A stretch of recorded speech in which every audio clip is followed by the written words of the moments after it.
Opening with the big announcement, by the way. Yeah, let's do it. Stand by. Of Todd, I moved. yeah. I gotta set up share screen. Give me 1 second, then we'll go thumbs up. No problem.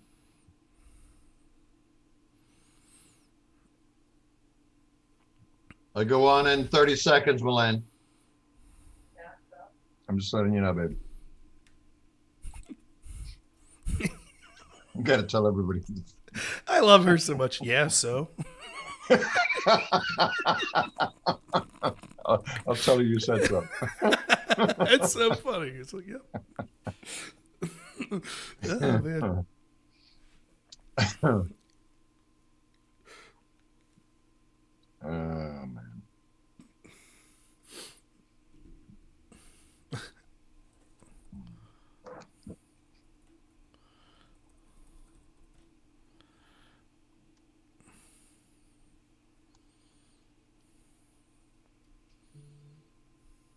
Good morning, America.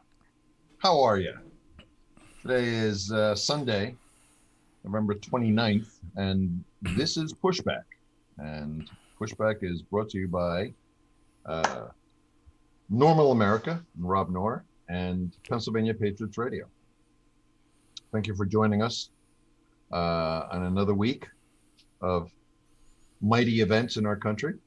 And with me today is Rob Knorr from Clarion County. Good morning, Rob. Good morning. Thanks for being here. It's great as always. And the great Todd Bartlett, who this morning from Williamsport, Pennsylvania, has a huge announcement, and he will be doing the opening. Good morning, Master Bartlett. Good morning, gentlemen. We have a major announcement to make this morning, and I posted it earlier this week on my personal Facebook page.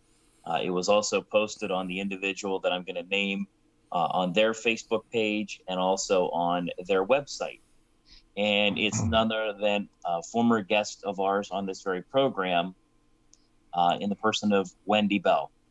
And I'll be joining the Wendy Bell Radio Network in the new year with a multimedia company. And we have tremendous plans for Wendy Bell, the show, social media, just multiple platforms of her message and what she brings to the table, and just an amazing team that's being assembled. And I cannot wait to get started. It's going to be based in Pittsburgh, where she lives, and just cannot wait to get started. I wish I could tell you more specifics right now. I can tell you this. She'll be on the radio 5 days a week, 3 hours a day. That's one of the facets of this thing that intrigues me a lot. There are other pieces to the puzzle that'll be announced over the coming weeks, probably between now and Christmas. And it's just an amazing opportunity. Go ahead. I was going to say just a couple questions about it. So for our audience, can you explain what your role with the show will be? I would love to get into great detail and great specifics of what the actual title is. Let's just say this. I will have an ability to be a part of that program in multiple facets, multiple levels, on a going forward basis. And I cannot wait for this to get started.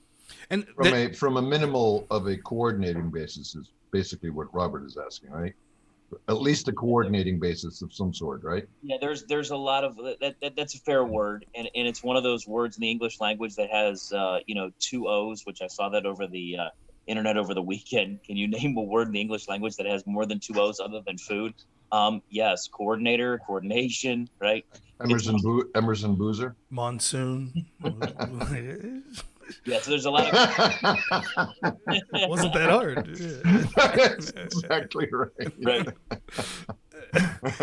Boog Powell, come on. Right. Let me ask you this, Todd. If you could just briefly, as someone who's got to know Wendy very well, for those of you who don't know, Wendy Bell was fantastic. She's I've lost track of how many Emmys she's won. 21. 21 Emmys. She's a huge national level personality that was on KDKA here in Pennsylvania, which is one of the bigger networks out of Pittsburgh, and just a huge voice across the country, but particularly in Pennsylvania. Todd, as someone who's gotten to work with her and know her a little already, can you explain how excited she'll be to have a freedom, to have her own show where she has creative control over everything she discusses, as opposed to having to listen to some network that could say, no, we don't want you covering certain things? Yeah, and that's part of the deal, right? That's part of the deal that she has power. That's a great point, Rob, because one of the early conversations that we had as a collaborative team was, in fact, that, right, was editorial control for the most part, right, within reason, but not really having to answer to a corporate monolith. And what's been great is the folks that were involved in this group, it's amazing. The ideas we can bounce off as a sounding board. They understand Wendy, they understand me, they understand our team, the direction we want to go in, obviously where the country's going. And to be able to cover history as it unfolds on a daily basis on a breaking news level with a transcendent talent in Wendy Bell on so many levels. I mean, there's so much I wish I could tell you on Thanksgiving weekend of what's in the hopper, if you will, that's yet to come to be announced. I'm humbled. Please don't take this the wrong way, the folks that follow me on social media. I use this all the time, humbled and blessed, and I've been using it for years. You don't get this kind of opportunity unless you're humbled and unless you're blessed. You just don't, right? So I am, in fact, humbled and blessed to be a part of this whole thing, because to be able to have this happen the way it happened, it's not a Todd thing, right? There's no question. Our steps are measured. The relationships that we're fortunate enough to have, they're measured, right? God already knows. And when it's unveiled to us and revealed to us, it's even that much more special. And she's a woman of faith. I'm a guy of faith. Our team's very faithful. And there's no question about all of these steps that were happening, that we didn't even know about. And then we end up coming together in this amazing opportunity going forward. It's just humbled and blessed, man, is all I can say, really. Yeah. And the last thing I'll say about it is, even like with this show, and certainly, now with what you'll be doing with Wendy, I think this is a model going forward, right? Because look at, for example, if you're a conservative out there, look at Fox News. Look at what they've done leading into the election and since the election. The truth is, the future of free speech and communication and fighting back against the hegemon of the narrative being controlled by all these corporate interests in the establishment is people going their own way and still having a voice, still having the talent, still having the production levels, but not having to answer to these corporate monoliths. And so, yeah, I'm really excited for you, and I'm really excited for kind of everyone who's going to benefit from actually hearing great, talented people telling the truth without having to worry, well, are the sponsors at Fox News going to force them to not talk about this? Well, is Paul Ryan going to force them to not talk about this? So, I'm very excited. I think it's a good model going forward, and I hope that she could trailblaze, that your whole team could trailblaze kind of a future for other free thinkers to be able to do similar things. Rob, it's a point very well taken, and what we've shared with the folks that want to get involved with Wendy going forward, and what she shares very bluntly is, listen, she's really outspoken, right? Our team is girded for battle. We put that out there in the promo, and a lot of Sun Tzu stuff. We're ready to go to war. Right. We understand what's coming. We understand the left's going to come for us. They've already come for us, on election eve, where they call the complicit media to do a fake news story, claiming we're fake news. And yet, as they're doing the fake news story, they bolster our point and actually make our point for us in a case that's now before the Supreme Court, right? Potentially, it's in Judge Alito's hands now to either take it upon himself or send it to the entire full Supreme Court for consideration, which I fully believe he will do, that it's a case of that magnitude. And we were telling you about it for weeks and weeks and weeks and months leading up to the election. And here we are with the self-fulfilling prophecy that everything we told you on this show, on Wendy's show, it's now come to fruition. Yeah, Carlos, for me, that was my first foray as someone who wouldn't consider myself a journalist at all. It was my first foray into seeing a story break and then seeing how the national media distorts that story USA Today, for those, just real Right. quick to explain this, what happened was Todd broke the story that people were receiving, people that had been diagnosed with COVID or people that were contact traced as being around people that had COVID were sent letters saying that they had to self-quarantine for 14 days, but those letters did not include how they would be able to vote if that quarantine was over those 14 days. So Todd asked the Pennsylvania Secretary of Health the day before the election, what is your plan for these people? To which she basically replied, no comment. And then hastily 3 hours later, the Pennsylvania Department of Health released guidelines that basically 9 out of 10 people would have no idea that received those contact tracing things. The USA Today fact-checked Todd's story, said it was false, and then proceeded to provide the evidence as to why it was true. It's really amazing to actually have in real time seen the distortion of how the mainstream media and the propagandists take a true story, prove that it's true, but gaslight their audience into saying, no, it's false. And the way they did it, they said, oh, well, Wendy Bell and Todd Bartlett said that this proves that it was intentional voter suppression amongst the Democrats. But that's the opinion. The actual fact of the story was this would lead to people being suppressed, the vote being suppressed. It certainly would. And they didn't have a plan. All of that's true. They're just saying, basically, well, we think it was a simple mistake, so therefore Todd's reporting was a lie. And that's just wrong when you see how that plays out in real time. Now, Todd knows that about this story in particular. How many thousands of stories do you think there are just like that? That on a local level, people could see the truth, but the national media distorts it in that way? Countless. We have a local newspaper here just this week, okay? Put in a headline, auto dealership sued in federal court. Well, why are you not putting the name of the dealership in the headline? Well, they're a big sponsor of the newspaper. Yeah. Right. You have to read into the story to see what why would you guys be that disingenuous? I mean, they're a huge employer in this area. The story that you're putting out there, they're going to fight vigorously, right? But they get the benefit of the doubt. And yet when they write stories about me and my dealings and my business, right? It's blast away because it's Todd. Guess what, folks? Yeah, when the we're rigor, on a national platform, okay, and she's got these stories, including the Myrtle Beach story, you better brace yourselves. Right. The journalistic rigor is a lot less when it's someone that they think that they can push around. Which, by the way, have they demonstrated they can do that, Carlos and Rob? Have they demonstrated that? Well, not only have they firebombed whoever it is, who they firebombed your house. In the driveway. They look to take advantage of the little guy. It's the same old story, even in small town America, where there's a lot of politicians and institutions that sit and talk about how much they love America and how much they love small and micro business. But small and micro business is dying. And it's dying because during a pandemic, these politicians who say that they love our country and put their hand on their Bible and say that they're going to uphold the Constitution would rather have Giant and Weiss and Lowe's be open, but Robert Knorr's carpet store and Todd Bartley's electronics store, that they can't open.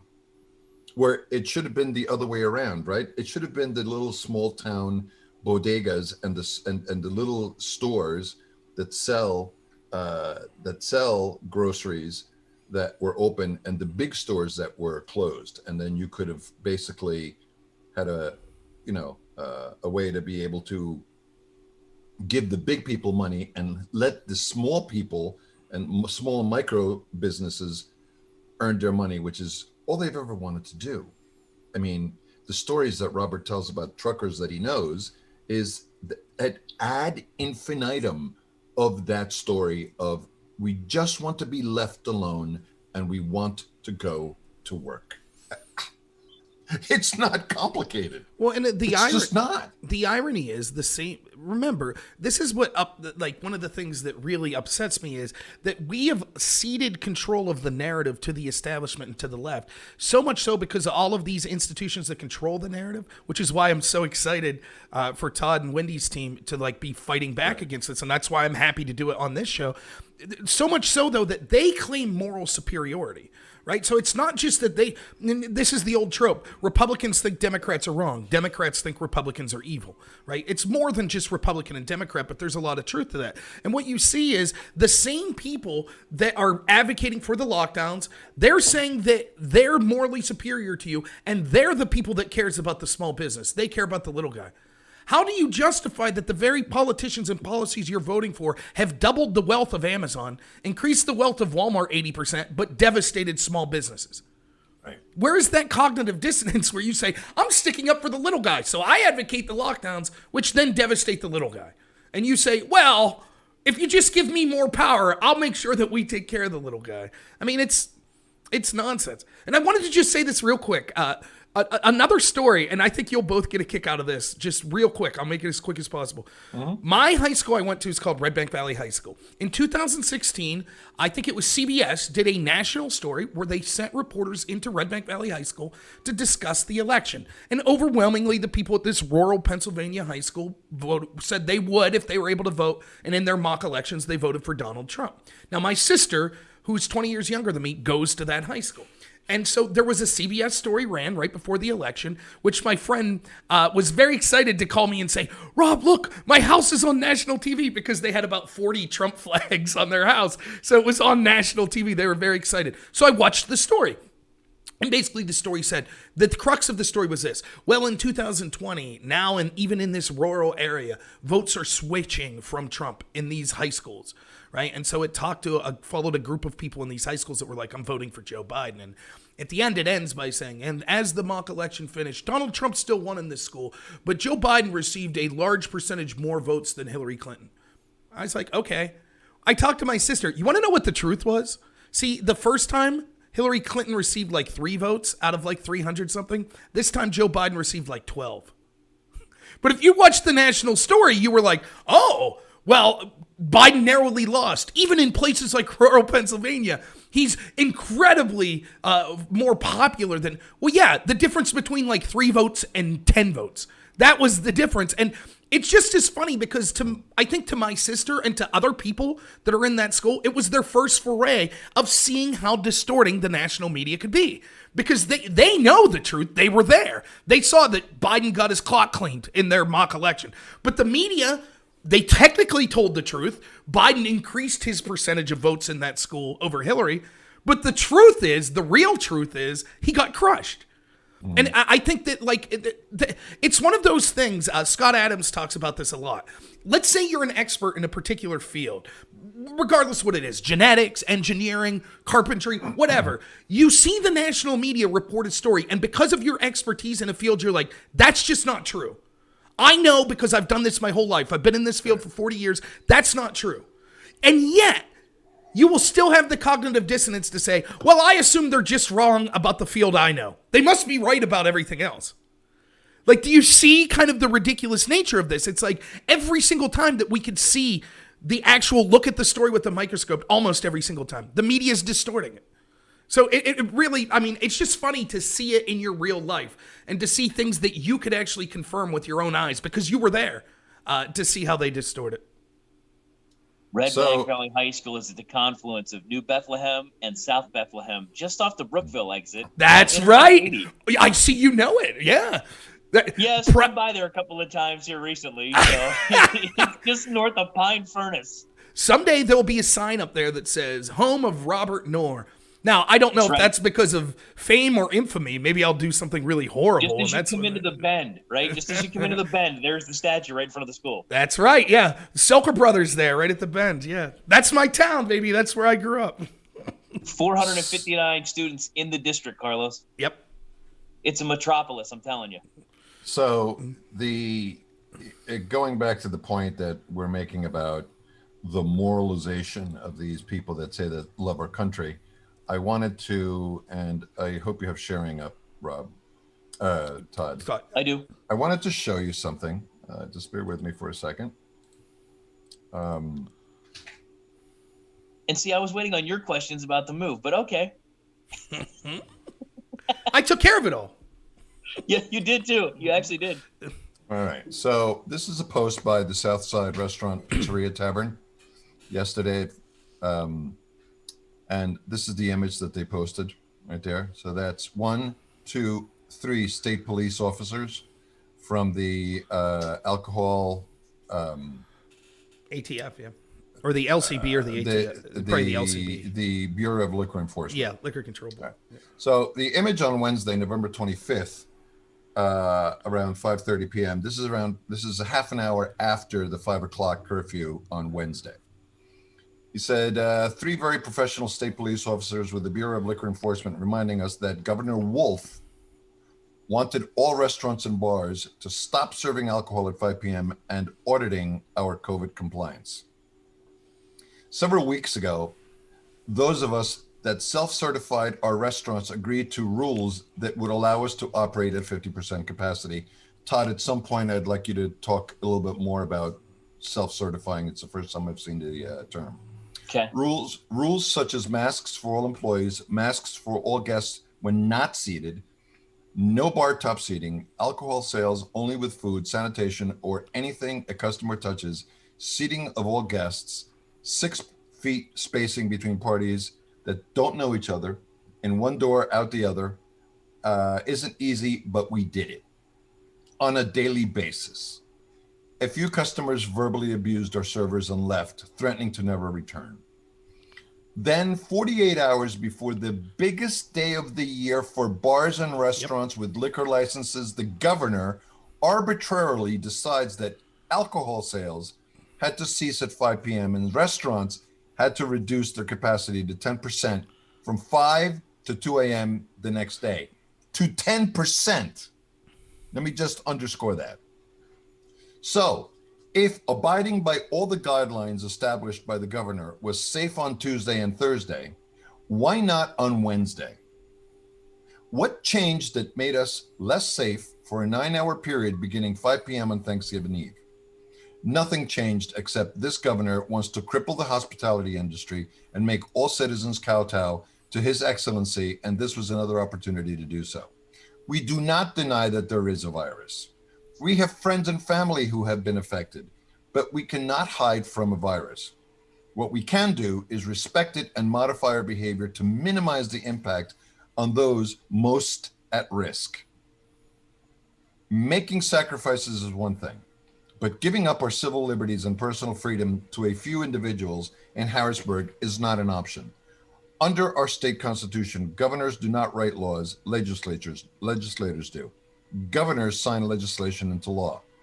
Schools really need to reactivate the civics and history curriculums, he says, and worry less about being politically correct. We will continue to operate under self-certification guidelines that allow us to operate at 50% capacity, but we will not accept the governor arbitrarily making up rules that cripple our industry to do nothing to help protect the public health. I would like to end this post by thanking the state police troopers who were professional, non-threatening, and rational. Our restaurant is pro-law enforcement, and we know that we have a job to do, that they have a job to do, just like we do. And attached is the photo. To you first, Todd, because it's a local issue here in the Williamsport area, and then you, Rob, your thoughts. Mm-hmm. So the self-certification is something that the schools are also being asked to do as well, to make sure that they're in compliance with the governor's orders. And it's basically an affidavit process that you submit to the different governing bodies, whether it's PLCB or Department of Health, Department of State, whatever your licensing body is, that's what you have to self-certify to. And also to the point that they make at the end about being pro-law enforcement. The governor is putting, with the edicts, the professionals in law enforcement in a no-win situation with local businesses, right? Mm-hmm. These are troopers that arguably go to have kids that go to school with these business owners and employees, kids, and you go to church. I mean, so now you have to go in there and go, hey, by order of the governor, we have to do this, we have to do that. It's a no-win situation. So I really appreciate, the business owners' perspective on this. And like you guys said, what changed? I mean, I get the virus is smart, but it can tell time too. And it knows holidays. I mean, this is just, it's so beyond the pale. And it's like the business owner says, and it's like I've been asking the question since March. Where is the proof in the science and in the data that this is protecting the public health? And the facts are it's just not in any shape, manner, or form. Mm-hmm. So the moral part of this is what, Rob? It's the moral part of it, like the post is spot on. I mean, this is what we've been saying on this show since March, which is, look, let me put it this way. Some of us, I think we could say proudly, us three in this panel, we could see where this was going at the beginning, right? When we first started to see Pennsylvania and other states issue these lockdowns and stuff, we understood, and it's not that we're smarter than people, it's that we have a different skill set, and we have the time and the wherewithal and the interest to look into what happens when governments get these sort of draconian powers. We've seen it throughout history. We could see where that was going. It's hard to blame the guy that's busy running a restaurant 16 hours a day, right? And so although I had problems with the taking away of these rights early, I understand this, that in Pennsylvania, just like in other states in the greatest country in the history of the world, the people are willing to make sacrifices, just like that post said. We're willing to do it. So I get that. What they're now realizing is they're not sacrifices if they're arbitrarily enforced on you by people that are unwilling to make those sacrifices themselves. And so what we've seen from Tom Wolf and from Democratic governors around this country and mayors and other politicians and even some conservatives, not as many, but some, they're unwilling to enforce on themselves the very edicts they're enforcing on others. And that enough is proof that this isn't about the public health, it's about power. And so when you see something like this, the arbitrary distinction of, well, I decided on Monday, says Tom Wolf, that on Wednesday, you know what we call this? It's turkey binge, right? And I'm 30. I'm getting to be an old man, but I do remember getting hammered the day before Thanksgiving, going out to the bars, eating, because maybe you're visiting, right? You're going to visit family. You get there a day early. No one's cooking the day before Thanksgiving. You go out to the bar and restaurant. You drink. You know, that's the way it works. Why did they arbitrarily 2 days before? Let's say that, let's play devil's advocate and say Tom Wolf's administration, if Secretary Levine was here, this is what she'd say. But we determined because there was going to be a massive amount of people out that day that it was important to stop those people from going out because that day specifically could have spread the virus. You just realized that on Monday? You didn't see that a month ago? Why did you wait until Monday? So think of how this works if you're someone who operates a bar or restaurant. And I know this. I talked to a local, much like that, I talked to a local person where I live that owns a bar who said he stands to lose $3,500. And Todd, if you've been through the New Bethlehem area, it might not shock you to know people around here don't have $3,500 to lose. That's not the way, most places. Get it. I mean, it's a big number. That's right. A big number. It's a big number anywhere. That's right. And so that's what he stands to lose. Why? Well, think of how this would have worked. You're struggling anyways. You see a ray of hope. Hey, this day is a day we can make a lot of money. So all of your waitresses and waiters and kitchen staff and bus boys that work there, they're excited because you tell them, I'm going to need you. It's going to be overtime Wednesday. We're going to be slammed. We're going to need you. You're going to make money. I'm going to make money. This is great. We've been struggling because of these lockdowns. We sacrifice, but here's a day where we can start to get our foot back in the door. So you get a bunch of extra food. You get a bunch of extra alcohol. You staff up to the gills because this is going to be your big day. You're preparing for this for 2 weeks out. All of a sudden, 2 days before your big day, the governor comes out and says, nope, sorry. Can't do it. Now you're sitting on a bunch of inventory that you can't get rid of. And at least the food's going to have a shelf life. What do you do? And what's the argument for how this benefited the public health? There's no evidence that I've seen that the lockdowns in general benefit the public health. According to the World Health Organization, they agree. They say the only time a lockdown should be done is for a week or two at a time if hospitals are at capacity. We certainly don't see that in Pennsylvania. So there's even the science isn't saying the lockdowns will help. So what's the rationale here? And the rationale is, as I've been telling you and other people on this show have been telling you, that the entire point of the reaction to COVID was to cause harm to this country, to the middle class, so that they could blame Donald Trump and so that they could make everyone dependent on the government. They do not want independent people. They want people reliant on the government. And the best thing they could do to usher in their total power grab is to destroy the working class of the United States. If you look at it from a public health standpoint on fighting COVID, there's no rational explanation for why they would wait until Monday to say, oh, by the way, Wednesday you can't do this, and why that decision would only be on Wednesday. But if you look at it from a, well, they're intentionally trying to collapse business standpoint, it makes perfect sense. Absolute perfect sense, just like that post said. So that's what's occurring, and the longer we allow it to be said, well, and I know, Todd and Carlos, you both know this is one of my biggest pet peeves. Well, it's just incompetence. They just made a mistake. Health Secretary Levine and Tom Wolf, they didn't know if you put COVID patients into nursing homes with the most vulnerable people that it would cause deaths. They didn't know if they told businesses on their busiest day of the year that they basically couldn't operate, that would harm them financially. They just didn't know. It's a whoopsie daisy. That's all it is. One bout of incompetence after another. At what point do we wake up and say, this isn't incompetence, this is intentional? They are intentionally sabotaging this state and this country. That's what's going on. Let's move on. Justice is important because it maintains order in the world. But as powerful as an idea that justice can be, it can't turn back time. The theft of an American election signals a level of moral corruption in this country that will open the door to our destruction. It is the most extensive and far-reaching scandal in modern time anywhere on earth. We are suspicious of the very same people that told us that there was Russian collusion and impeached the president on false accusations. And that chaos and that confusion and those outcomes and irregularities of the flood that was created by mail-in ballots and absentee ballots and provisional ballots and same-day registrations shouldn't be able to fix said irregularities before December 14th, the day of the electoral voting, because it's too harsh a remedy. This is what these people are saying.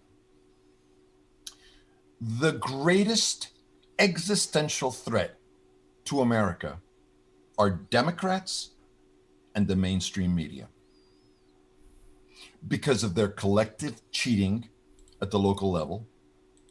They have caused irreparable damage to our country by running down our heritage, by shattering our faith in our institutions and faith in a fair democracy, by systematically rigging elections in urban centers for decades. The proof is all the Democrat-controlled states in question are actively subverting and using counter operations to hide the search for truth regarding grave electoral irregularities. Yes, strong words. But so was what happened in Benghazi. So were the 33,000 deleted emails from Hillary Clinton when they were subpoenaed by the US Congress. You know, Congress.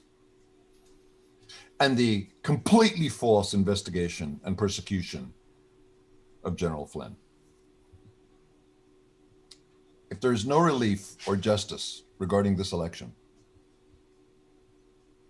the onus then lies on us individually to make sure that no quarter is given ever.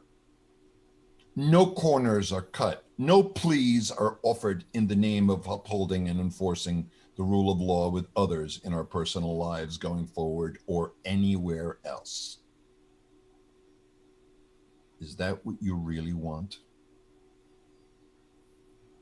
That type of severe asceticism, is that what you really want? Because some of us are prepared for that. I know I am. being an American must mean something, especially if Democrats are throwing the notion of justice in the toilet. And as an example of the type of crap that we're looking at, you're looking at a situation in Western Pennsylvania by you, Rob, with Connor Lamb tweeting about the latest judicial ruling in Pennsylvania with respect to what happened with Sean Parnell, and I guess it was Representative Kelly, who had a lawsuit regarding mail-in ballots, and the PA Supreme Court threw it out. I think it was last night or so. Yeah, Carlos and Rob, to actually talk about that. Is somebody that knows Sean Parnell very, very well, and it's none other than the aforementioned Wendy Bell. Hey guys, can you hear me? I haven't done a check with you. Are you getting me okay? Yep, hear you good. This is serendipitous. I did not know you were coming, but I find it abhorrent. Oh yeah. That Connor Lamb, who's a Marine, listen, Wendy, I raised a Marine son, scout sniper. I know what Marines are, and beyond the marketing. His tweets in the last 15 hours are abhorrent. It's not what a man does, and it's not what a Marine does. Your thoughts? I have not been paying attention to what Connor Lamb has been saying, but I have been texting all morning long with Sean Parnell. And the argument he raises is actually the exact same argument that a man who's filed a lawsuit in Wisconsin alleges. And I spent my morning going over this lawsuit in Wisconsin. And what he says in it is so breathtakingly unbelievable that I would not put it past Connor Lamb to celebrate a garbage ruling by Pennsylvania's Democrat-controlled Supreme Court. We knew that they were going to throw out the lower court's ruling. We knew that this was going to happen. And the only way for justice to be served is for this to elevate all the way to the high court. It's beyond criminal. This is the greatest fraud on American soil ever perpetrated. And these players, like small players like Connor Lamb, are complicit. So is our attorney general. So is our governor. So is our secretary of state. And so are those same people in those capacities in Wisconsin, in Michigan, in Arizona. It's crazy, gentlemen. And this is all coming out. And all it takes is one person with one conscience, one spine, and courage to stand up and to get other people to say, wait a minute, this is garbage. And this is what we're seeing in Sean Parnell and this gentleman in Wisconsin. It's breathtaking how corrupt this is. Breathtaking. So 17 hours ago, the news came out that the PA Supreme Court dismissed the lawsuit from Congressman Kelly and candidate Sean Parnell. So Connor Lamb retweets the tweet, and we have it up here on the screen, and he says, dismissed with prejudice, at Sean Parnell USA, lost ... again. Quote, the truth hurts, needed something more exciting, end of quote, PA 17th. Wow. Okay. And I'll tell you what, this is not the man you say that about. You do not have an Army Ranger who led one of the most insane platoons. 85% of his platoon, gentlemen, received Purple Hearts. He was wounded multiple times. Okay, he served 450 plus days in some of the bloodiest battles on the Afghanistan-Pakistan border. That is Sean Parnell. He came back to this Commonwealth, not to run for office. He was handpicked by the President of the United States. And he got embroiled in exactly as an outsider, like the president. He is unraveling what is the ultimate of the swamp. The swamp is almost too nice. Right. The swamp is almost like a meringue on top of a crap pie, right? What is going on is so offensive to anybody I don't care how you vote. If you are an American, this should offend you to the deepest of your conscience, period. So Sean, an hour later, Wendy says, it's not over. This is not unexpected. Stay tuned. And then always classy. Right. So he comes over the top, doesn't say anything to Connor Lamb at all. Okay. Connor comes back an hour later and he says, he said he'd use your money to win. He lost. He said he'd use your money to stop PA certification. He lost. He said he'd use your money to throw out 2.5 million votes in PA. He lost. He lost several times. Remember that when you are fundraising, when you get a fundraising email from Sean Parnell, USA. What a petty, small-minded jerk. And sadly, another person who's of the same ilk, gentlemen, none other than your Attorney General, Josh Shapiro, tweeted the same thing. That is another victory for the Commonwealth. It's a victory, General, for the Commonwealth, for 1.8 million ballots, mail-in ballots to be sent out, for 1.4 million to be returned, but 2.5 million to be counted. You guys help me with that math. Right. I don't know it.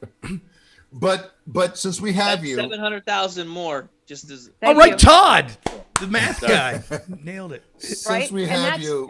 Right, and that's in addition to the 682,770 ballots that were not verified, were not watched by GOP canvassers. So, folks, this is the biggest sham, and the louder, small-minded people like Connor Lamb and Josh Shapiro try to tell you there's nothing to see here. There's a lot more to see here. And let me say that. So it seems like a complicated story to a lot of people. Most people, and I'm sure you would agree with this, Wendy, most people in this great state of Pennsylvania and great Americans, they just want to be left alone by their government. And a lot of people aren't investing the time to look into these stories as much as they should, to be honest. So one of the things that we tried to do is make it accessible for everyone.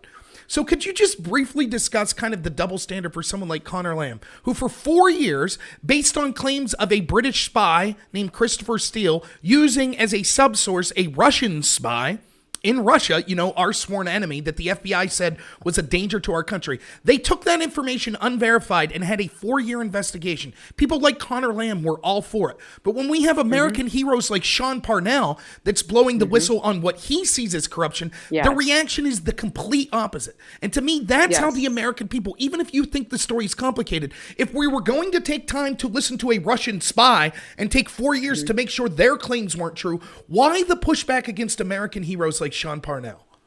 There's absolutely nothing complicated about this in the overall scheme of things. It is ridiculously simple, and it was a plan hatched by the left and executed at the lowest and the highest levels. I mean, you had to have Democrat lawmakers, you had to have Democrat judges, you had to have Democrat elections officials, you had to have an army, a cadre of sheep, of mask-wearing sheep going out and enforcing your agendas. You had to have complicity to the highest levels, folks, for this to happen. But the one mechanism, the mechanism that this is all hinging upon, is the mail-in ballot. And when we push back on the illegality and unconstitutionality of that hastily pushed through measures, that secretaries of states who don't have the authority to pushed through as they did in Wisconsin and as they did here in Pennsylvania. When you see that happen and you push back on that, the left has one response. It is, there's nothing to see here, and nanny, nanny, nanny, we won. It's gross, but they're going down. Your thoughts on what happened this week with General Flynn, Wendy? Him getting pardoned, and so he's back in his capacity. All the pieces are falling into place, folks. I'm sure, have you guys been following what allegedly happened in Germany regarding the CIA? Have you guys been following that? Yes. Just now, last night, I started to see more and more. Right. But go ahead, tell us what you're hearing. So this is unverifiable. All right. I do not have the ability to tell you with certainty that this is what happened, but we have been reporting for weeks now that these dubious voting systems, and the biggest offender is Dominion voting system, which was rampantly used all throughout the Commonwealth of Pennsylvania and in 28 other states, I should tell you. outsourced our votes to Germany. So they have a plant, a processing area where they're allegedly counting all of our votes, okay? Which is ridiculous. So the CIA is involved in this, as the story goes, right? So they have to bring in special forces that aren't affiliated with the CIA, because that's how deep this goes, guys. Exactly. This is FBI, this is CIA. The president can't count on his own freaking people. Flynn gets brought in because once he's pardoned, he gets his top secret security clearance back, and now he's in the know with all of these security forces. And the story is, these special forces folks raided this German, facility where the CIA is involved in outsourcing our vote count. Why would you ever do that, right? Unless you were up to no good. It's been reported that 5, maybe 6 Americans have been killed, though in the news reports, 5 of them were reportedly shot down in a helicopter. Another was killed in Somalia.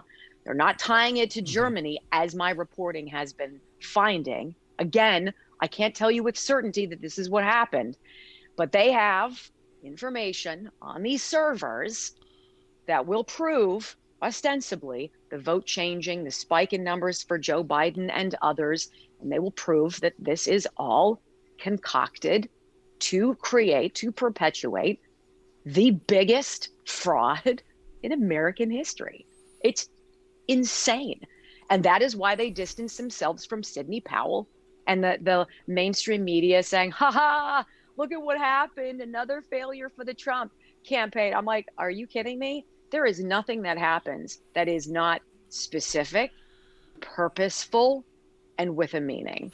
Well, and just wait. Just real quick on Sidney Powell and talking about how deep the deep state is. Remember 2 weeks ago when Rudy had his press conference, not the one in PA here, but and Sidney Powell got to speak, she was asked by reporters about the Germany situation. And she said, I'm hearing that our people got it. The good guys got it. Now that's a good, like, to us that care about this country, that's a good thing. But think of the implications of what that means. Sidney Powell knows that there are people at the highest levels of our government and our CIA that are not the good guys, that have a vested interest in holding this corruption. That should have chilled every American to the bone. That even she had to say, I'm still not 100% certain, because there are people with this incredible amount of power that are against the American people. Maybe they're the ones that got their hands on this info. So I'm glad that the reporting you're getting is going the other way, that it was the good guys that got it. And Rob, go ahead. Sorry. And Rob, to your point, one of the good guys picked up the mantle and held what is now being reported as the second Gettysburg Address earlier this week in State Senator Doug Mastriano. And Wendy, if you could kind of pick up the story from there and what his effort is leading to with, Rudy Giuliani in the room and Jenna Ellis in the room. The president was on the phone, in the room. I mean, Wednesday was a huge day in Gettysburg. Right. Well, I think what we have seen is ostensibly a very lackluster Pennsylvania General Assembly. And we've seen Republicans asleep at the wheel, allowing Democrats to push through some things here, as in Act 77. And for your listeners or your viewers who are unfamiliar, that's what this all hinges upon. And this is this ruling that was made that allowed people to vote by absentee or mail-in balloting when you couldn't prior without an excuse. Act 77 just threw all that away and said, heck, you don't feel comfortable, you don't need a reason to vote by absentee or by mail-in ballot. It's now legal for anybody who so wants to do so, right? So you have legislators who are asleep at the wheel, who are comfortable in their little positions, who aren't willing to take a stand. Giuliani and Ellis come in, and 12 witnesses who dropped, I'm sorry, but bombshell testimony of fraud and malfeasance. I don't know. I watched every single minute of the 4.5 hours of that testimony. And any person who believes in American justice should do the same. And they presented their case to unfortunately, it was all Republican legislators, but they started a fire, gentlemen. They started a fire of, wait a minute, what the heck? What happened? We can't allow this election to be certified, because what happened is you superseded the state legislature, which is unconstitutional. It is unconstitutional for election laws to be passed or changed without the legislature voting on it.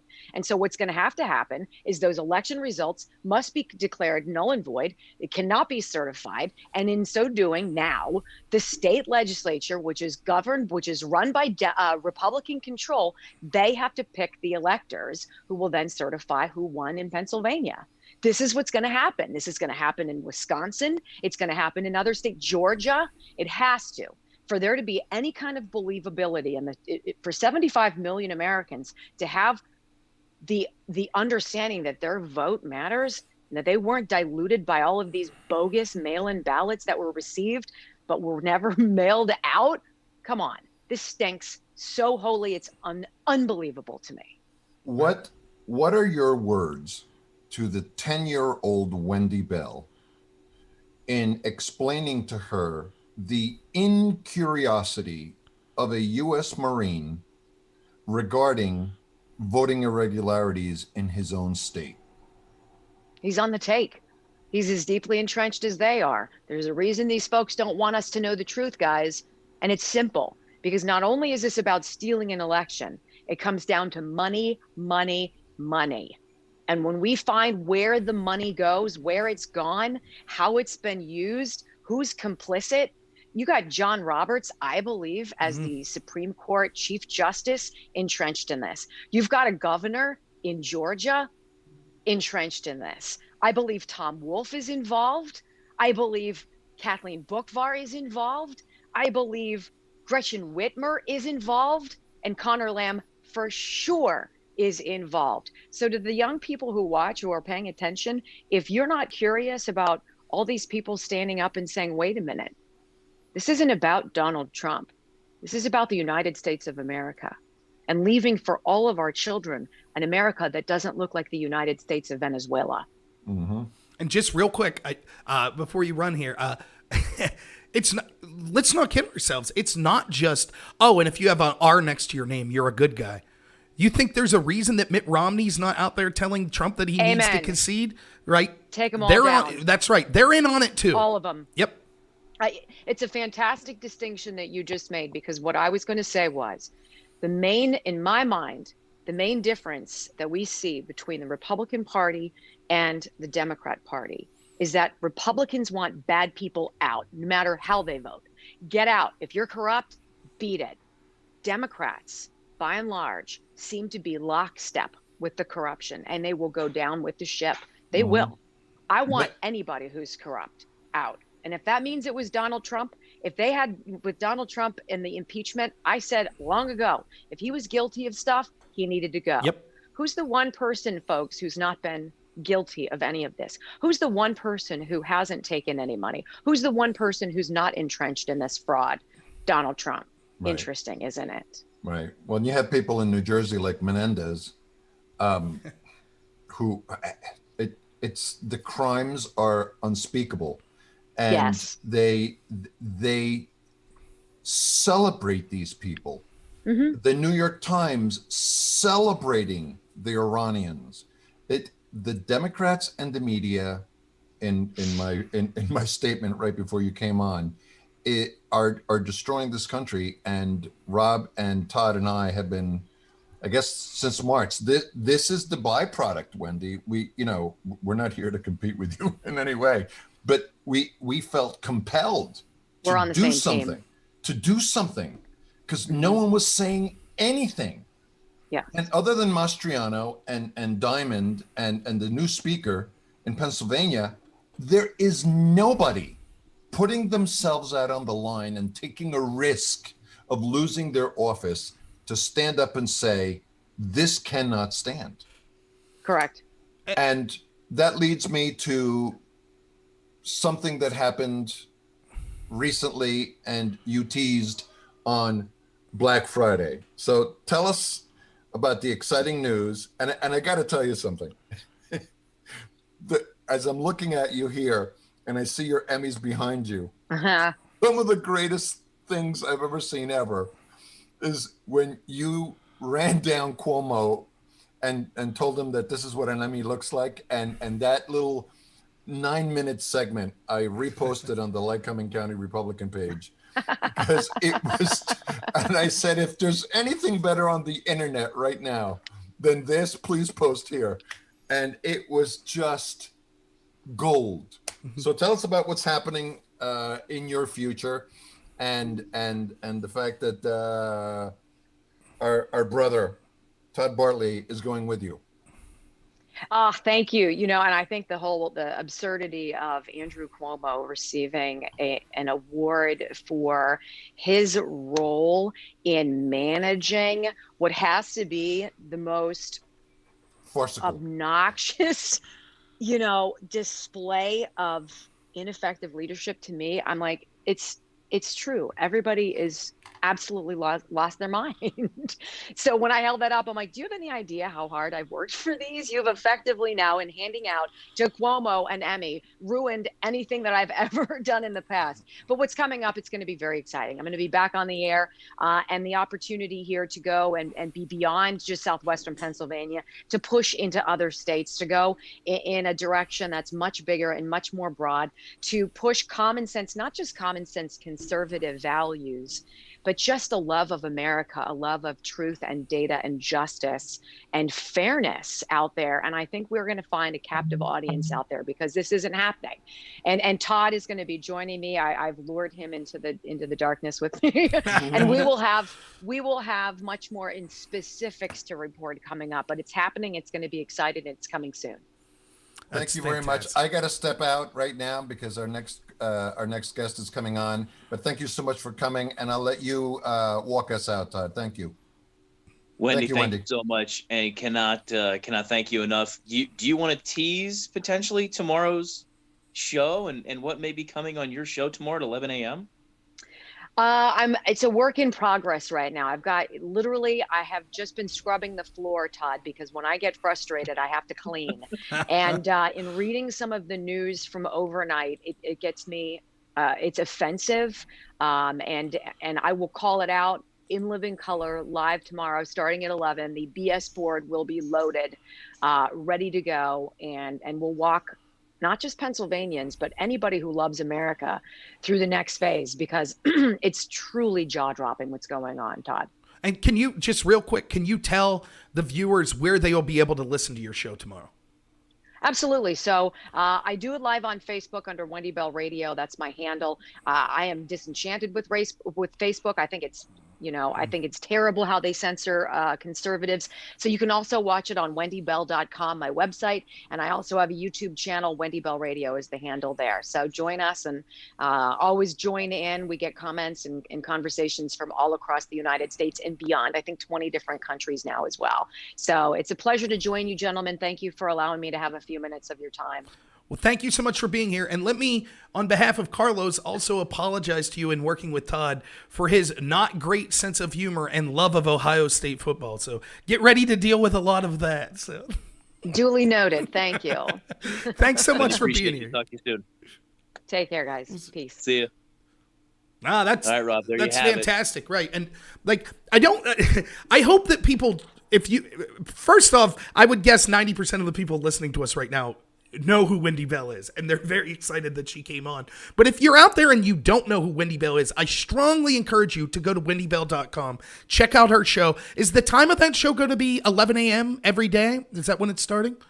Yeah, her Facebook show is 11 a.m. every day. And then as things move forward with her project and working with you, Todd, and the team they have, we'll make sure to keep our audience posted. But yeah, I have a couple people. We'd love to tell you now, but we're right. not able to tell you now. Right. And that is... But when that happens, we'll tell you. Right. And we're waiting for our next guest, which is going to be an exciting guest as well. But I think that what we were talking about earlier and what you and Wendy are doing and your team around you are doing, this is the future of how people ask me all the time, Rob, you sound like when you talk about all this corruption, it sounds very dark. What are the things we could do going forward? This is the type of things that we could do. We get out of that gatekeeping role that corporate America and established America has over the control flow of information, and we set up our own platforms and set up our own shows. We're able to disseminate the truth to people without being censored, without being controlled. And so I'm just so excited for you and Wendy to be able to have a platform where you're able to take your voice right to the American people. Yeah, we were talking about this yesterday and some of the things we're looking at doing, and just talking to the folks that are a part of this and have indicated they want to be a part of it going forward. They know what the future looks like as soon as they tie their name to Wendy Bell and what we're going to be doing. Right. and they're all in. And that's what They're I love. Absolutely all in. That thing over your left shoulder that's behind you, they very much equate Wendy Bell to the Stars and Stripes, Right. and they will defend it and support it at great peril. Right. And when people talk, like, me and you are different. Like, and I think you're more of an optimist in a lot of things. I'm definitely more of a pessimistic standard. But both of us use our perspectives and our outlooks on things to say, what can we do? What can we as individuals do to make this situation better? And that's why I'm so excited. Like, I see you do it every day. When you're in the room talking to Health Secretary Levine or talking to Governor Wolf, I see what a real journalist can do. You know, and when you're working with Wendy and I see you saying, you know what? We'll just create our own show. We'll reach millions of people without having to go through KDKA, without having to go through corporate-sponsored radio. We'll just do it ourselves. That, to me, is one of the most exciting. I'm just so proud to be tangentially connected to that in a way that, to me, that is the model for people. That's what made America great. We don't like what we're seeing. We're going to do it. We're going to change something. And I just think that's amazing. Rob. Yeah, what's up? You got to pick up, okay? Oh, it's not ringing for some reason.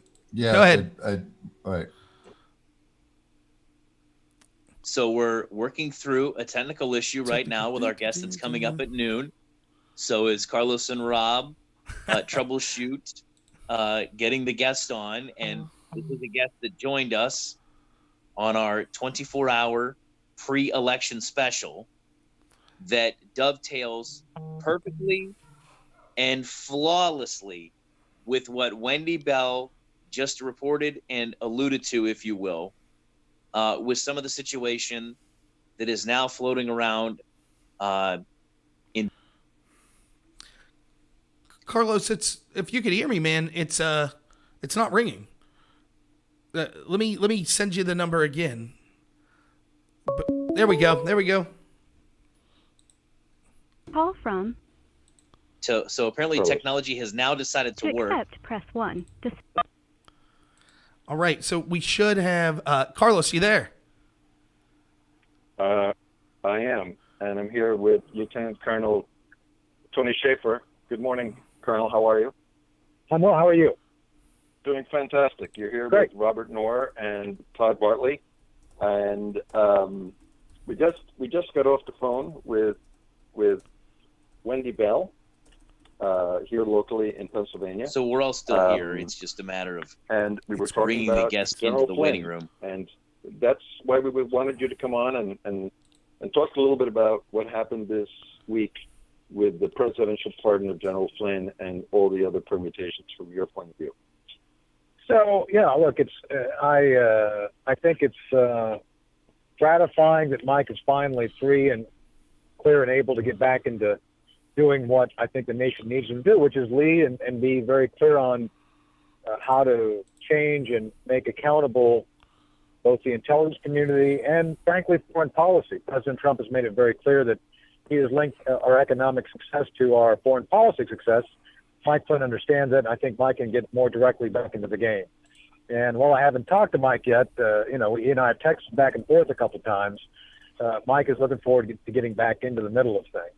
And secondly, I think it still shows the travesty that is our justice system. Judge Sullivan went rogue, and I simply do not understand in this day and age how a judge like Sullivan can continue in the judiciary when he very clearly took a side. That side was both against the interests of the American people and against Mike Flynn, where at one point he called him a traitor without any evidence of that being even stipulated by the Justice Department. So I think at some point someone should look at impeaching Judge Sullivan based on his bias, which was proven in this case. But that's kind of my point of view regarding the current situation. And if Sidney Powell did not get involved, how bad would the situation been? Oh, look, Sidney jumped into this after Mike Flynn's law firm made a mockery of both Mike's case and the situation. I still believe Mike's former law firm owes him a lot of money. They bankrupted the man. They were playing both sides against the middle. This is a common theme here in Washington, where you have law firms who are more interested in their own reputation regarding how do they make as much money from a client and basically concede to the federal government without looking obvious about it. That's what they did. And so I think Sidney rightfully came in, understood the case, was able to find and put out there exculpatory information. And let me be clear on this. Mike Flynn pleaded guilty based on false information, false stipulations, false filings of the federal government, of the Justice Department. He did not plead in a fair way because exculpatory information was withheld from him. Sidney Powell was able to get that. That should have been the end of it right there. Sidney should have prevailed on the merits of the factual evidence presented to her by the Department of Justice regarding proving that Mike Flynn did not lie.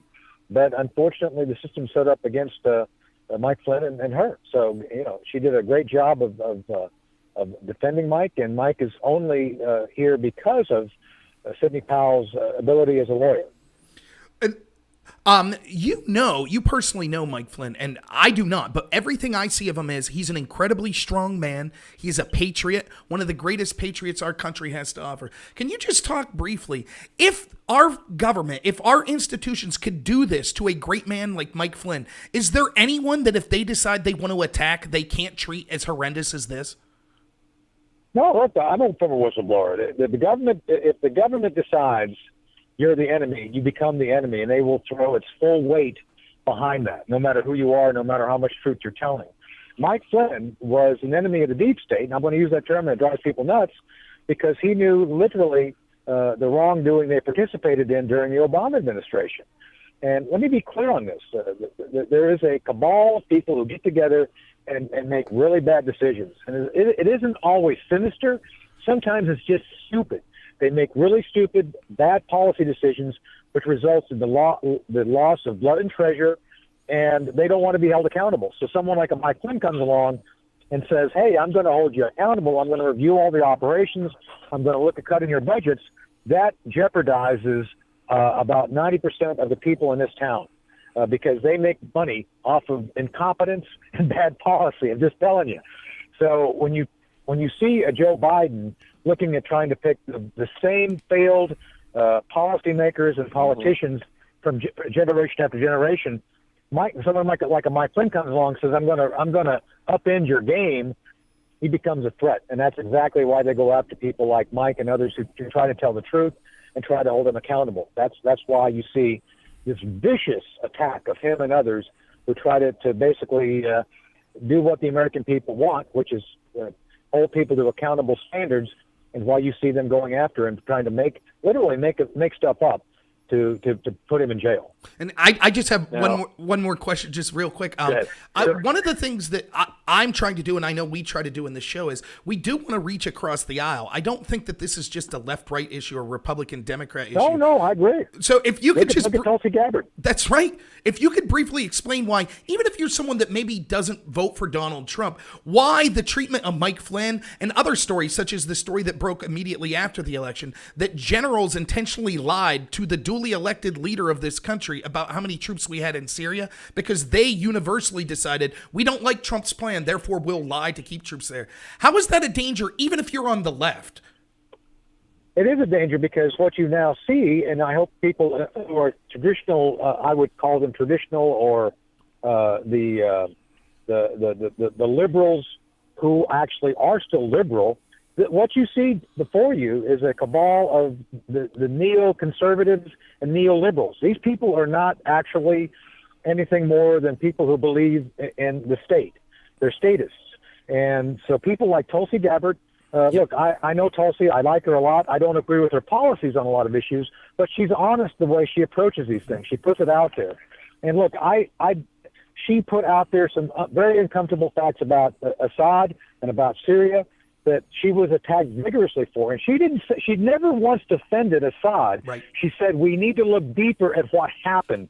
And simply that stipulation got her attacked by the deep state, the left, Hillary Clinton calling her a Russian agent simply because she questioned the narrative of the neocons and the neoliberals.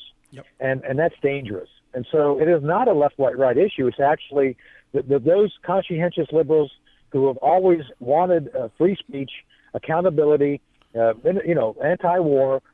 Many folks on the right feel the same way. I'm a Reagan Republican, right. And I don't believe for a minute we should be sending our troops into harm's way without clear justification, guidance to win if they can, and getting them out of there as soon as possible. It's the neoliberals and neocons who want these unfinished, never-ending wars for purposes of propping up their military, industrial, congressional complex. Remember, Eisenhower warned us about this. Yep. So I would ask anybody who's concerted in wanting to know the truth, look at what Eisenhower said, and look at how you have people who are willing to essentially establish a narrative that the moment you challenge it, whether you're on the left or right, you become the enemy and they attack you. Go ahead. Our co-host, Todd Bartlett, wanted me to ask you this question. Is Sure. there truth to the Germany connection as the servers being raided in Germany? And also, what is your best assessment of the SCOTUS case once this gets to the Supreme Court? Let me answer the first part of it. I have no idea. Right. Nobody I've talked to can verify it. So, I have pretty good connections, and at this point, none of my connections or contacts are saying anything to validate or verify. So I have no idea. We'll see. Right. On the latter, on the SCOTUS case, London Center and a number of folks, I'm actually leading an investigative team at this point. I think you're going to see this coming week two things. First, I think there's a number of cases that do have strong constitutional legs regarding looking at not voter fraud, but at counting fraud. I think what the focus needs to be is not on voters. I think a lot of shenanigans were done by the people who count the votes, the vote talliers. That's where we got to be focused. And yes, there's huge, clear evidence that something went really wrong after midnight on the 3rd of November. And so I think the case, the fact that things are going to make it to SCOTUS are going to happen very soon, and I think there's very strong evidence to support that. Regarding the fraud issue, all I can say is watch this space. More to come this coming week. I know you have to go, Tony. Could you share with our audience, based on your personal relationship with the General Flynn, why should America be excited about the fact that he was pardoned? But more importantly, what is it that you know about the General on a personal nature? What is it that you know about him that the rest of the world doesn't know about him that they should? What is it about your friendship with him that is so meaningful that you can share with us for us to be able to be excited about? Not only that jurisprudence won, but that this is a guy that is an American hero that will help us going forward. Well, I don't think there's anything I know of him that is significant beyond what you all understand of him. His greatest feature, as far as I can tell, is his integrity. I've been in a lot of meetings and events. Let's just leave it at that. That I think he's shown that he's willing to speak truth to power, even if that means that he has to confront people who are his friends. And I've seen him in the room confront very senior leaders about what is really going on. What must we do? And this is going to sound really bizarre, but I'm going to put it out there anyway. I'm sure you've all seen the movie Apocalypse Now, right? Oh, yeah. Yep. That movie was ultimately, it wasn't about war. It was about truth, about the fact that, you must have the courage. It's not about horror, really. I mean, yes, they talk about kind of the horror of war, but you must be able to speak the truth about what you're really seeing. And I think that, even if you talk to, those who made the movie, they talk about, it's about actually looking at a situation and being able to call out the truth no matter what it is. And Mike has been able to do that. A lot of people, either side of the aisle, are committed to a certain narrative. Mike has always been willing and able to look past that narrative and speak the truth. And that's got him in a lot of trouble, just saying. But I think that's one of the clarifying features of Mike Flynn that is important for the people of the nation to understand. If he's saying something, you ought to pay attention, because he's willing to pay a great price to tell you what he sees as the truth. that idea should be carbon copied to the mainstream media. Yeah. I should tell you that we appreciate you being a friend of the show, and thank you Sure. very much for giving us a couple of minutes today, and we will talk to you soon. Hey, thanks for having me on. Good to be on. God bless. We'll Thank see you you. soon. Bye. Thank you. So yeah, I gotta say, I'm proud of ourselves, man. We're raking in the big guests lately, right? I mean, one of the best friends of the show is not only do we have Lieutenant Colonel Shaffer come on quite frequently, but then we have Senator Mastriano, who's blowing up nationally now, who gave what's being called the Second Gettysburg Address. Wendy Bell, winner of 21 Emmys. For three little humble guys like us, we're not doing too bad, right? Getting some big time guests. You know, I think that the reason why is because, and part of it is that we're not so much, Todd is, but you and I aren't journalists. But there's something about being able to clearly convey caring. And the reason why I asked that question to the Colonel Shaffer, about General Flynn, is because the more we know about people, okay, the more we know about what their aims are and where their heart is. I think about your pinned video on YouTube when you talk about individual liberty. The way that you spoke about individual liberty on that video is one of the most poignant things I've ever heard in my life. And I think that that I've always said to you that you're full of talent, political talent, but that's a truth, and it resonates with people. And when he said that integrity was his number one thing that just kind of like jumped out at him with respect to the general, we're all looking for that integrity, no matter what your stripe is. My frustration is why are there elements, political elements, that aren't interested in those things and think that they can just bulldoze the rest of the country with lies? And what Judge Sullivan did, if the American people really knew what Judge Sullivan did to General Flynn, they'd be carrying torches and pitchforks to his court if they really understood what was happening. Well, let me put this question to Todd that we just heard Lieutenant Colonel Shaffer discuss here. The idea that his distinguishing feature of Flynn was his ability to tell the truth, even when it would cost him. And this is a question that I have for journalists. We constantly see celebrities and journalists being called stunning and brave for standing up to Donald Trump. The truth is they risk nothing. They risk nothing professionally. They risk almost next to nothing as far as personal relationships they'd have, because even if we disagree with people, most of us on the right are willing to accept, sure, there are people that disagree with us. We can still have relationships with them. They're the side that says, no, we will harm you professionally. We'll harm you personally if you disagree with us. So, Todd, to you, we talk about a lot about how we see in your profession a lot of journalists that are unwilling to do what you do. Let's just ask you point blank. If you, Todd Bartlett, would be a journalist that would have went the other way and said, I'm just going to bash Donald Trump. I'm going to be intrepid and go after every story I can to go after Trump or to go after Pennsylvania Republicans. Do you think you would have received more professional accolades and had an easier path professionally to, grow yourself and to grow the amount of money you make? Yes. And that's the truth. Instead, you're getting firebombed.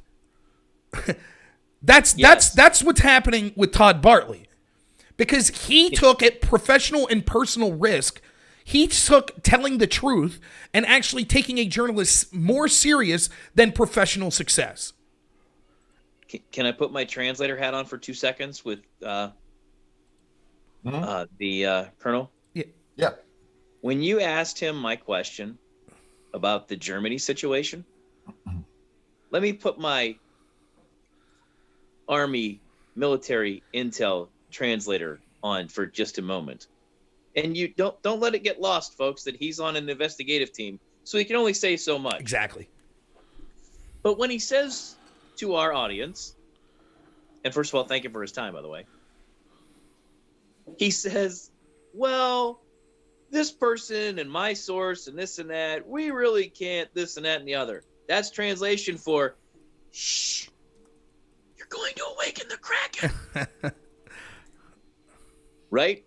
And then he circled back moments later and said, watch for this week with what's coming out. And he gave you the answer, Rob, to the question. What's the tie that binds back to Germany? The way votes were being counted. Yep. He made the tie that binds. I'm making the connection. He didn't. I'm saying it. I'm making the linear dot-to-dot connection to stay tuned. Because there is a there. He didn't come out and say that. I'm not saying that he did.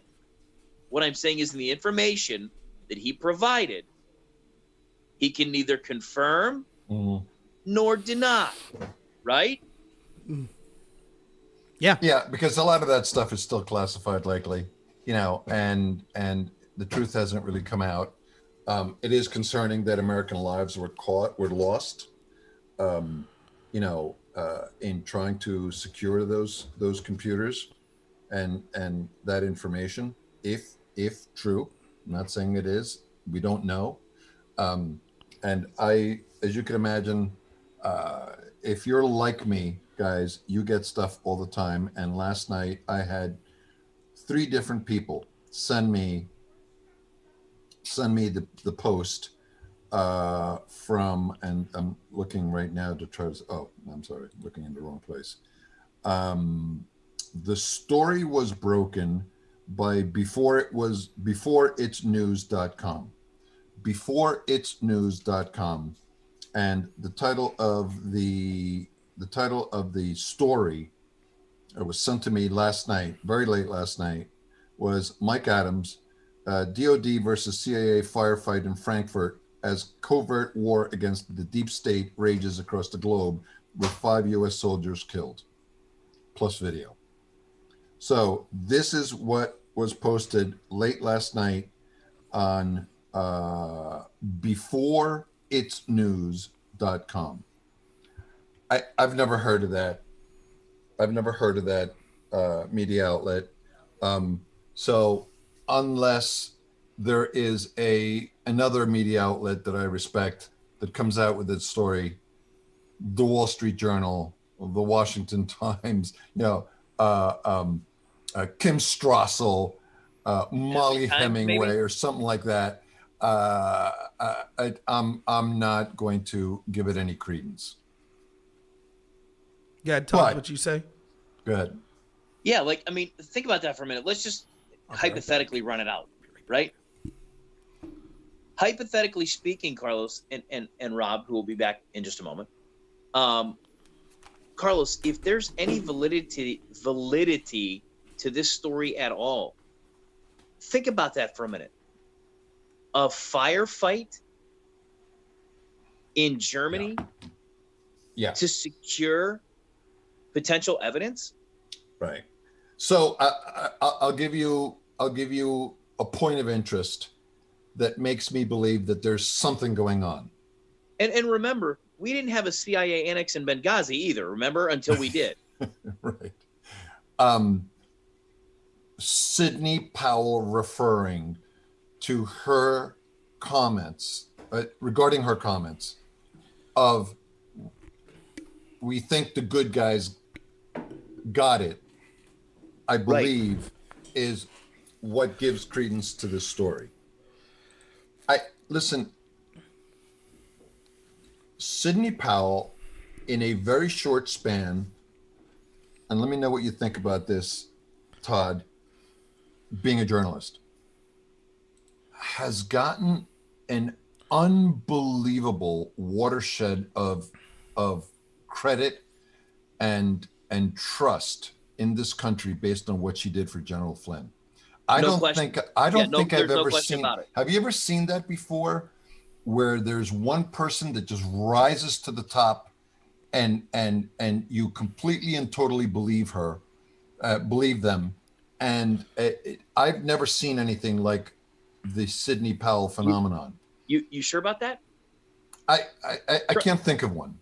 Nationally, right? Here locally, that guy would be me. When it comes to Myrtle Beach, Well, that would be me.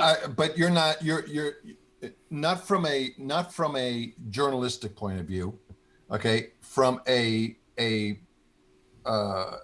individual point of view that's outside of journalism,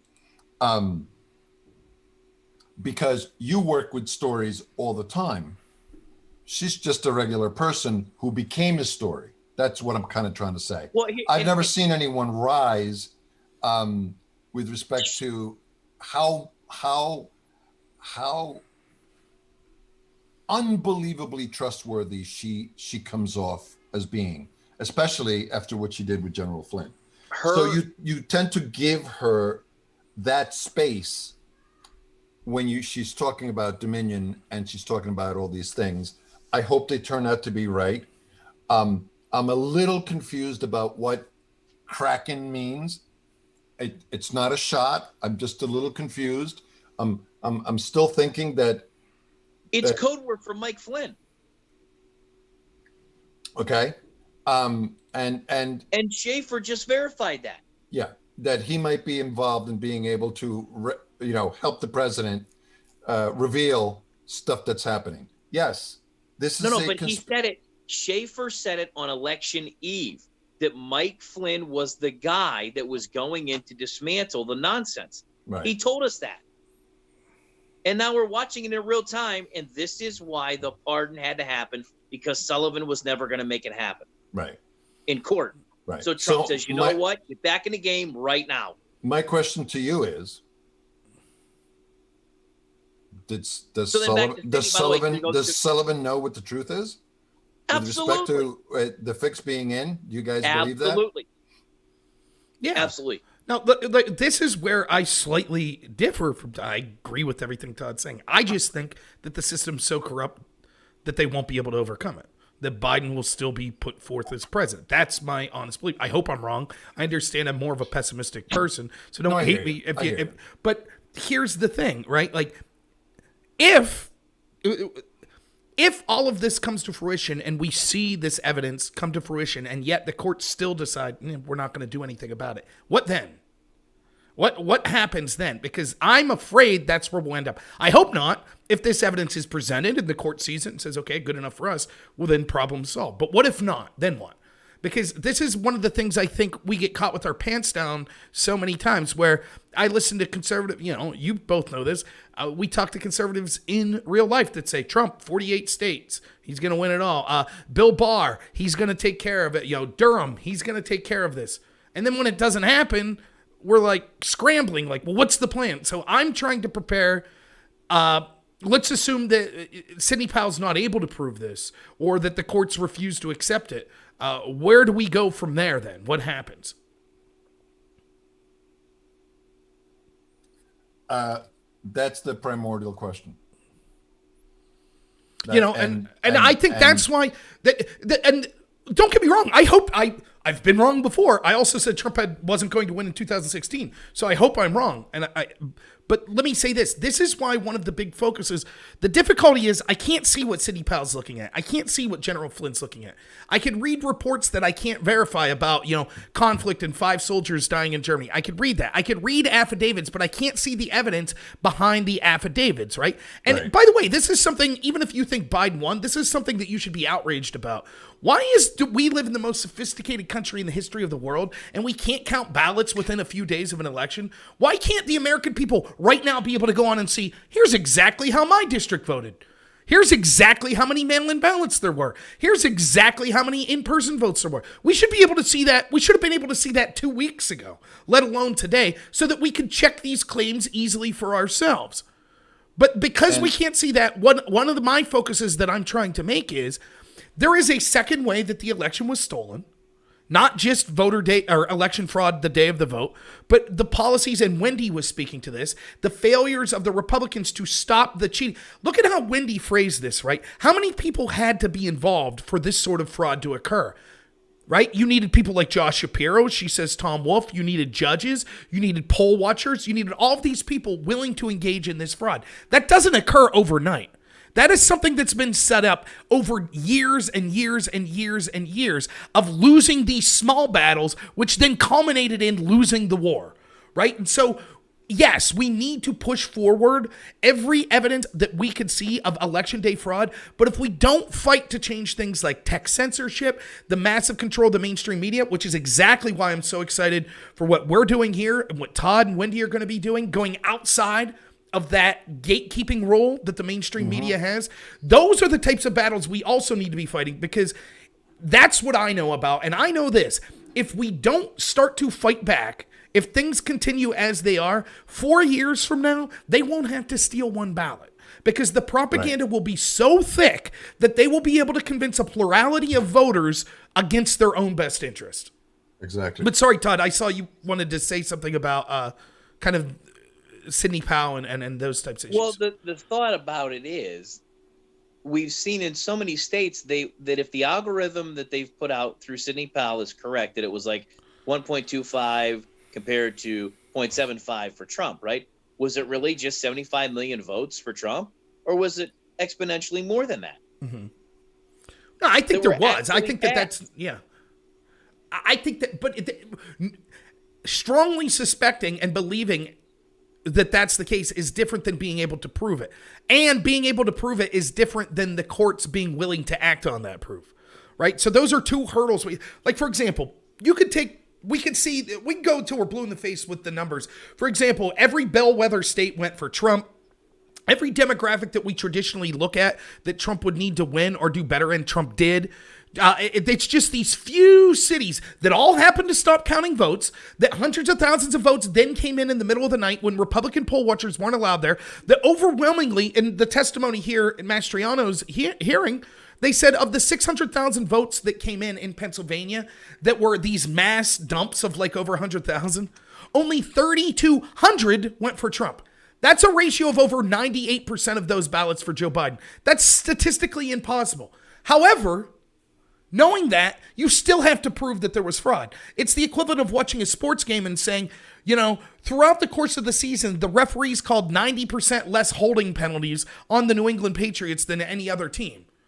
So we all might say, dang, that looks really suspicious. But can we prove? Can we prove that it was fraudulent? That's a different battle. And even if we prove it, is Roger Goodell going to do the right thing? So that's what I'm saying. Like, I get it. Like, everyone's preaching to the choir. I see it. To me, it's like there's no explanation for why they stopped those votes or stopped counting. And then when you see places that tried to explain it, like Atlanta, water pipe burst. Well, that's a lie. We now know that was a lie. So why would you lie about it if there was nothing nefarious? But you still have to prove it, right? So but the palmist wrote it in the Book of Palms. The palmist, yeah, right. So the and what Rob is trying to say is that yes, they caught the Houston Astros cheating, but they are going to be allowed to keep the world championship. Exactly. Okay. What kind of American, what kind of Pennsylvanian, what kind of Marine isn't interested in the irregularities that happened in the state? And here's the thing on the Sean Parnell and the Representative Kelly lawsuit. Tactically, okay, and what I'm saying to you is I'm not talking about monopoly tactics. I'm talking about risk tactics, okay, a little higher level. The Pennsylvania Supreme Court throwing out their case, just throwing it out, is a tactical mistake, right? They said that they can't hear the case because it was submitted late, not because it was unconstitutional.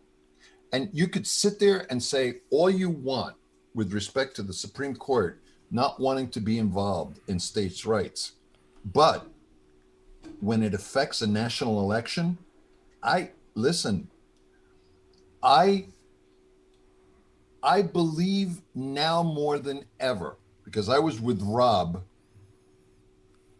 a couple of weeks ago, but now more than ever, I believe because of these mistakes, especially in Pennsylvania, with these court cases, the way that they were handled were that they were thrown out, not that they did the due diligence in working the case and coming out with law. They didn't do that. They just threw the cases out. That's going to come and bite them in the ass, isn't it, Todd? Yeah, because now everything can go up to where it was always supposed to go anyway, and that's the Supreme Court of the United States. And Judge Alito laid the groundwork for this before the election. But from a legal standpoint, and listen, I'm not a lawyer, but from a legal standpoint, when you're throwing out cases and using excuses like it was too late to file, okay, when the opposite of it was if they filed the case before the election, they would have said, well, it was too early to file. Okay, has nothing to do with the law. They didn't adjudicate anything. It's a signal to the Supreme Court that we can't handle our own business. You should step in and do it. And not that they want to do that, because the Supreme Court in Pennsylvania doesn't want the U.S. Supreme Court to tell them what to do. But by doing this, by throwing the case out and saying that it was too late, as opposed to saying that it was unconstitutional because A, B, C, and D, that's a problem. Well, let me go a step further, right? Like with the problems with the Pennsylvania courts. During Mastriano's hearing, right, Rudy Giuliani talked about this. There was this process for curing ballots. And for those that don't understand what this means is, let's say that you get a ballot that comes through the mail and you could clearly see what the person intended to vote for, but there was some sort of mistake.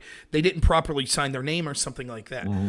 Curing the ballot means there is a process for which you can contact that person and say, hey, can you refill this out so that it's legally acceptable and we can accept your vote? Problem is, that was not the law in Pennsylvania.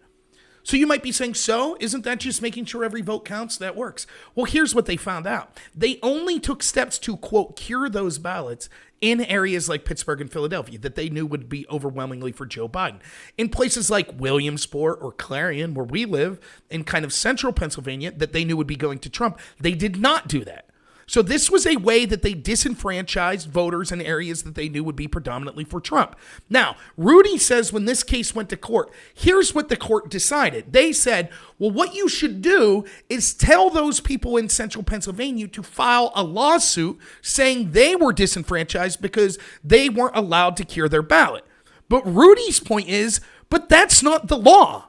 The law says they weren't allowed to cure the ballot. So the Pennsylvania court has made an impossible burden. They said, instead of us enforcing the laws that are on the books, you should go get people that should have also broke the law and are upset because they didn't get to break the law too, and have them file court cases. This is exactly what you're talking about, Todd, with this case the other day.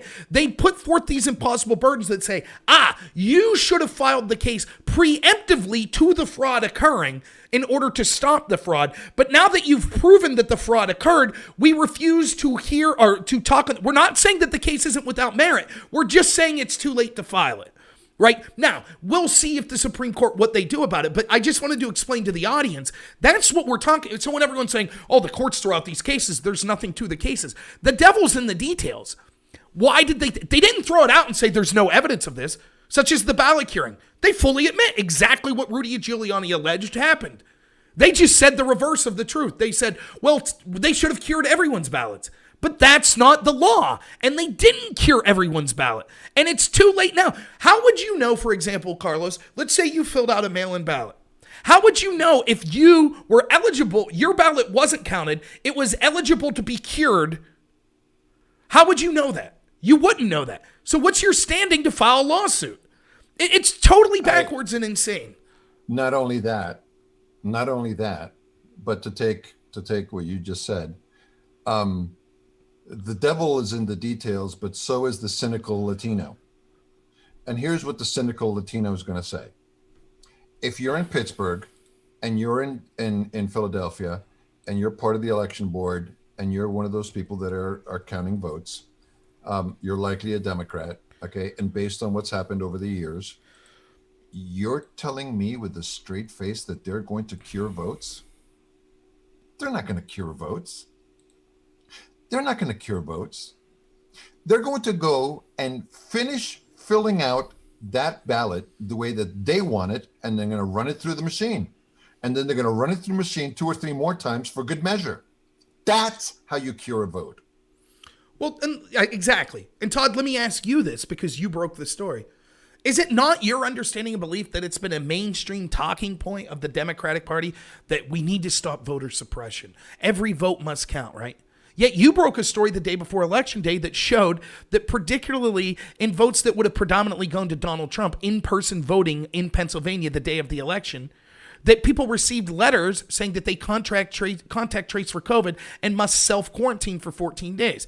Now, by any stretch of the imagination, that was a signal to suppress vote of in-person voting. So my question to you, Todd, is dealing with these Democrats that for years have said, we got to stop voter suppression, why the silence all of a sudden? Not only silence, but saying not only are we not going to look into this, Todd, but you looking into it's unwilling to accept the results of an election, and that's terrible and hurting this country. So Carlos and I actually had a conversation with a family here locally that was in that very predicament. And they said, well, we have the letters, and we're going to go vote in person. Try to stop us. We're going to take the precautions, wearing masks, everything else. We've got the contact trace letter, but we're going to go vote. It's our right to go vote. Mm-hmm. We're going to exercise our right. Okay, so now to your point on the other side about how this was all set up, I asked Secretary Boockvar right to her face, if somebody wants to go change their vote from one way to the other, whether it's Biden to Trump, Trump to Biden, how do they go do that? Oh, no, once you've cast, it's all done. Then what the hell is a curing process? Exactly. That's exactly what. That's a great point. Vote is exactly what she said. If they want to use any of that testimony, it's out there on pacast.com if they haven't already pulled it down. It's devastating. Right, because what you're saying is the argument that they're making is once you submit that ballot, and that's the final end-all, be-all, there is no changing. Whatever you submitted, that counts. So, but then simultaneously they said, oh, unless we suspect you wanted to vote for Joe Biden, then we'll call you and we'll make sure that it counts. But if it's the opposite way, oh, sorry. It's those things. And here's my contention, right? And I was talking to some great people last night about this.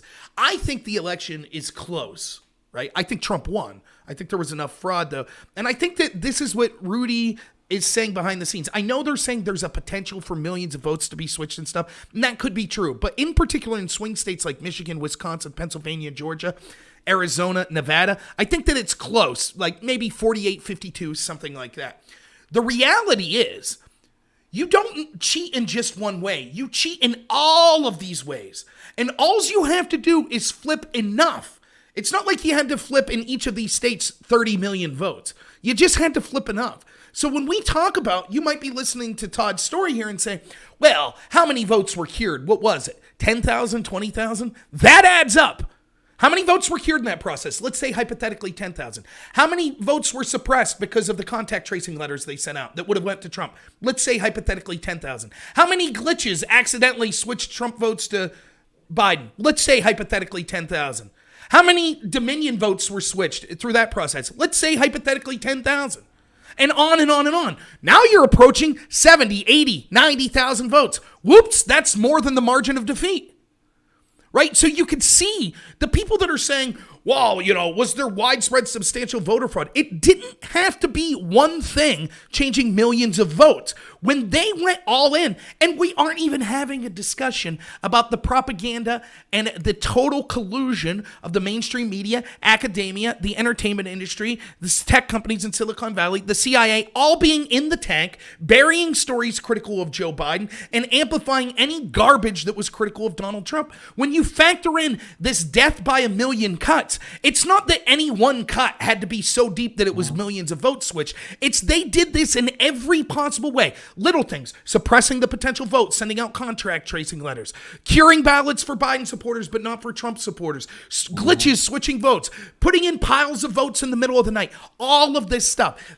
So when the left's saying, where's your one smoking gun? It's not one smoking gun, it's a million smoking guns. So I wanted to read you this that Robbie Starbuck, who's been a guest on our show before, posted on Twitter the other day. And I wanted you to see if either of you could extrapolate this through your own filters. Of the 19 counties that have predicted the president perfectly over the last 40 years, So there's 19 counties in the country that predicted the president exactly right for the last 40 years. Trump won 18 of them, including, by the way, 2016. Trump won 18 of them by an average of 16 points of 19 counties. Biden won 1 by 3 points. Of the top 58 bellwether counties since 2000, Trump won 51 by an average of 15 points, and Biden won 7 by an average of 4 points. Your thoughts? Well, I mean, it's numbers that are like 98,000 to none in the vote dumps just for Biden. Those numbers you just gave don't square with 98,000 to none. Not even close. It's almost like the stroke text of Hillary should win 100 million to none. Right. Is that where they got the math? Right. So for me,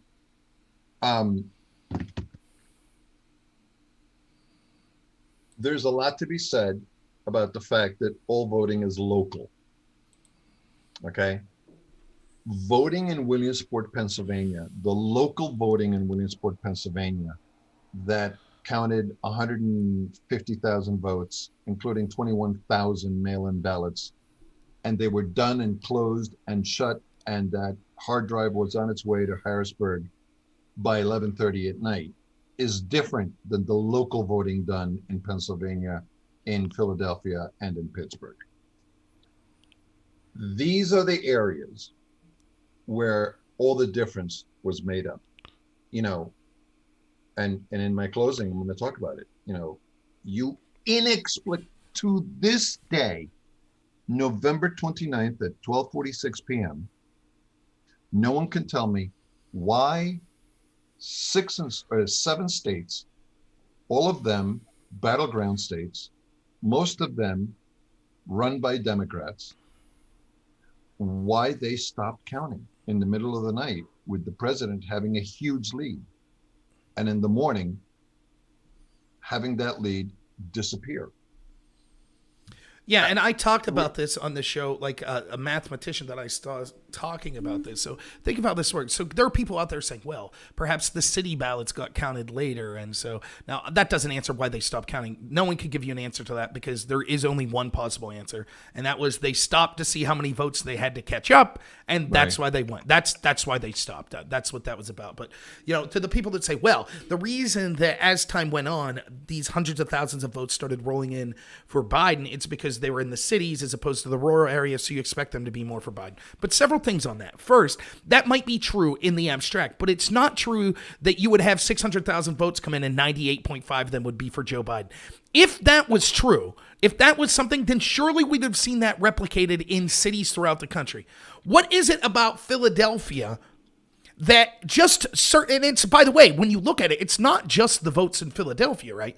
It was those, okay, but even in Philadelphia, it was only the votes that were submitted in piles of hundreds of thousands in the middle of the night that were 98% for Joe Biden, right? The votes that were counted in a timely fashion before that were what you would expect, like something like 70% Joe Biden, 30% Donald Trump. It just so happens these random ones that came in were 98% for Biden. So that's the first thing. Those numbers still don't add up. The second thing about it is I was reading a mathematician that I discussed on my channel about this, where he talks about how when ballots come through the mail, it actually makes them less randomized. Or it makes them more randomized. I'm sorry, I misspoke. And the reason is this. It's like shuffling a deck of cards. If you barely shuffle a deck of cards, you're more willing to see crazy patterns. 7 clubs in a row, then 6 diamonds. The more you shuffle, the less likely you are to see those patterns. It's going to be more random. When you send ballots through the mail, they come from a location to centralized locations and then go back out. And that's, in effect, a shuffling of the deck. So what you see is in every state, some states more are for Biden than Trump. Others, it's the opposite. But whatever that number is, it stays consistent. So when counting the mail-in ballots at 1 p.m. on Election Day, 70% in this particular state were for Biden.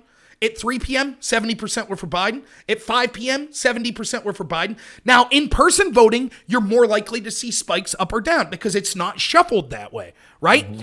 The only states that don't match that pattern. And again, mark what I'm saying, because you might say, yes, but Pennsylvania is different than California. Absolutely. But the difference would be, it would still look like a straight line. It's just California would have more of a percentage voting for Biden.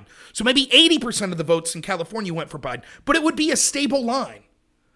And it is. The only states that differentiates are, you guessed it, Pennsylvania, Wisconsin, Michigan, Georgia, Nevada, Arizona. The states that stopped counting in the middle of the night. Right. And then when we see that, North Carolina. Right, when we see that stop in those states, what you see is that straight line does all sorts of crazy things. Sometimes it just starts gradually going up for Joe Biden. Sometimes it jumps immediately for Joe Biden. Sometimes it's scattershotted all of a sudden, much in the favor of Joe Biden. Why is that? What happened there? What's the explanation? It's not as if, oh, well, suddenly they got a big batch of ballots just from Philadelphia. That's not how it works. That's not how the mail-in ballots were collected. They were shuffled through the mail system, right? So what is the explanation for? Can someone explain to me, if the numbers are accurate, and I'm willing to hear people say that the numbers aren't accurate, but if the numbers are accurate, like Rudy Giuliani's witness testified the other day, that in batches of over 100,000, 600,000 of them that come in Pennsylvania, all but 3,200 of those votes were for Joe Biden. That is beyond a statistical impossibility. It just is. And there's... If you're questioning this, if you're a Biden supporter and you say, well, consider if it was Trump that occurred for. Consider you went to bed election night and it looked like Biden had easily won Pennsylvania, but then suddenly 600,000 votes were input and all but 3,000 were for Donald Trump. You don't think you'd be scratching your head going, wait a minute. That is beyond the realm of possibility. And oftentimes, it is my contention, it's tough. I'm a simple person. I'm not smarter than anyone else. I don't have more connections than other people generally. But one of the things I've learned in life, you could tell by someone's reaction more than the story itself, right? And so when you see Josh Shapiro and all of Tom Wolf's team and Connor Lamb so fervently be like, don't look at this, don't look at it. And Bookvar. Right. Don't look at it. Whatever you do, don't look at this. You're horrible. You're hurting the country if you look at this. That reaction tells you everything. So you have something that's like, wow, this is such a statistical improbability that it requires an explanation. And that's all you ask. You're an American and you just say, hey, I just have a question. How is this possible? This seems impossible. And you're attacked as anti-American for just saying that. It's the exact same pattern you see when you say things like, why are we going to the Iraq war? Shut up, you hate America. Why are we locking down healthy people? Shut up, you want grandma to die. And in every one of these incidents, they're lying to you. They're trying to hide the truth. And as far as I'm concerned with the election fraud, it's no different. The reason they are telling you to shut your mouth for asking honest questions is they have something to hide. So I wanted to get your thoughts on something that, do you guys know who Nate Cohn is? Yes. Okay. So he posted yesterday in the afternoon. And I'm going to read you the Twitter stream of what he posted. The evidence for a rigged election is so preposterous as of late that it's difficult to argue that any series of reforms would have avoided this mess. You've got folks convinced that there were more votes than people in Detroit. Never mind that in one precinct in Detroit, the overvote was 785%. In other words, if you had 100 people in that precinct, they had 785 votes from that precinct when only 100 are registered. And Nate Cohn, writes for the New York Times, says that that's preposterous. But notice what he did. It's a clever trick. It's a straw man, right? This is like let's take like something simple like 9/11. Not to sidetrack too much, but with 9/11, the question I had that was quite simple was this. I grew up on movies like Red Dawn. You remember that? You guys are a little older than me, right? It. You remember the idea was the Soviets could nuke us. They could fly a plane over and nuke us or drop troops off, right? It was a legitimate fear that our country had. And so the Mexicans do it. Right. So given that, right? My question after 9/11 was quite simple. We had 3 planes hit buildings in the United States, and then the most protected building in the history of the world was able to be hit after 3 by a 4th plane. Who lost their job? What sort of policies changed? Because this time it was terrorists, but next time it could be people with nuclear weapons. So how do I feel confident that the people I'm paying taxes to defend me are really doing it? And you know what I was told? Shut your mouth. You're not an American. How dare you question this? Oh, you're one of those people that believe the towers were holograms? What? I didn't say that. That's what Nate Cohn's doing. Oh, so you believe more people voted in Michigan or in Detroit than there are people? No, that's not what reasonable people are saying. Reasonable people are saying there are specific precincts that had over 100% voting, not the entire city. So Nate Cohn cleverly takes a straw man position and then burns that position down to prove the absurdity of people that are actually asking legitimate questions. And further to Nate Cohn, why is it that when Senators Elizabeth Warren and a bunch of other Democrats were speaking in 2019 about the vulnerability of our electronic voting system and things like Dominion, and we had other people, historically Democrats, complain about this. I've talked to Democrats personally well before this election that talked to me. I think it was in 2005. There was a congressional election, 2005, 2006 congressional election in Ohio that Democrats still believe was stolen by Diebold voting machines for the Republicans in that particular election. Why is it that all of a sudden, all of these New York Times writers and all of these left-wing Democratic politicians, where were they when Elizabeth Warren was talking about these vulnerabilities? Where were they when the Democrats were talking about them in 2016? They weren't calling them wild-eyed conspiracy theorists that, nothing could convince them of other. I mean, for God's sakes, Stacey Abrams is still claiming she won the 2016 gubernatorial election in Georgia. She's hailed as a hero by Nate Cohn and all of these other people on the left. They're the same people that pushed Russia propaganda that Russia stole the election for Trump in 2016 for 4 years. But then they're going to look at you after they've for 4 years been unwilling to accept the results of that election. They say, oh, you have legitimate questions? You're hurting our democracy. Right. It's absolute... It's garbage. And when you start to realize who people like Nate Cohn are, you start to see they have no interest in being a real journalist. He has no interest in intellectual consistency. He is a propagandist. And he is standing there trying to say, oh, if you have questions about these severe anomalies that you can see with your own eyes, well, then you must be a crazy conspiracy theorist that, you believe more people voted in Detroit than people that live in Detroit. That's because they can't argue the substance. By the way, and like people that I trust that were critical of Sidney Powell, I won't say trust, but people I listen to, Mike Cernovich, Scott Adams, other people like that, they were critical of Sidney Powell. They were critical of Trump's team. They said, put up or shut up. Tucker Carlson was someone who was critical, right? Basically said, put up or shut up. You know what I saw Cernovich and Scott Adams saying after the Mastriano hearing? Okay, they put up. So what's the response? And both of them said, and this is exactly what I agree with, if the Democrat response is to ignore this, that is an admission of guilt. If they if they would say, okay, here's what Giuliani said, and here's the proof that what he said is untrue, that's something we're willing to listen to. But if they do like Josh Shapiro did and just said, this has already been decided, they're all a bunch of crazy kooks, ignore them, that's an admission of guilt because they don't have a proper response. Right. And you see that with the media, with the Hunter Biden emails, with all the accusations about, Joe Biden, and ad infinitum. 12:58 final comments, Todd. Gentlemen, I must say, and to our audience, it is absolutely humbling to have the opportunity that's been presented to me to go with Wendy Bell and launch what is going to be a national radio network at some point in the new year. And we'll be able to tell you more details as we go forward. To be able to be on multiple platforms going forward with a national level voice. much of that was, for my part, developed on this show.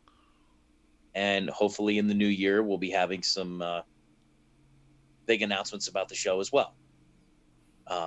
Potentially coming along for the ride, as well. And you can see the level and the quality of guests that we have on this program.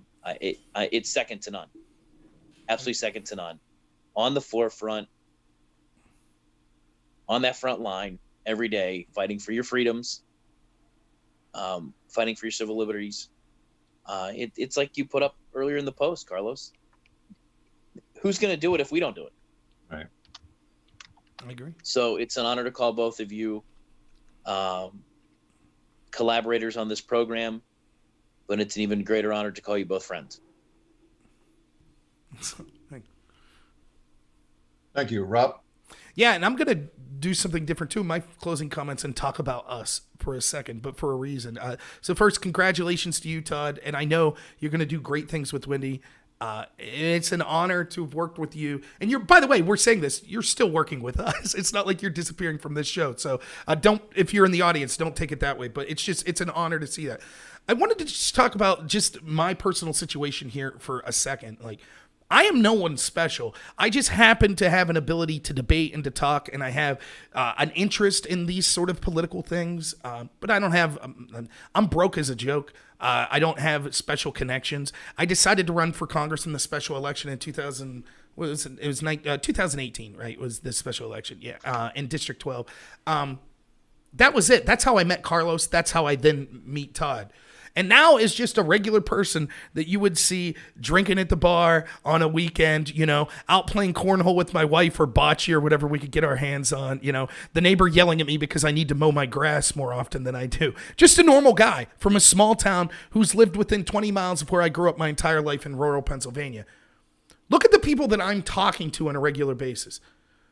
Senator Mastriano, Lieutenant Colonel Shaffer, Wendy Bell, 21-time Emmy winner. Best journalist in the state, Todd Bartlett.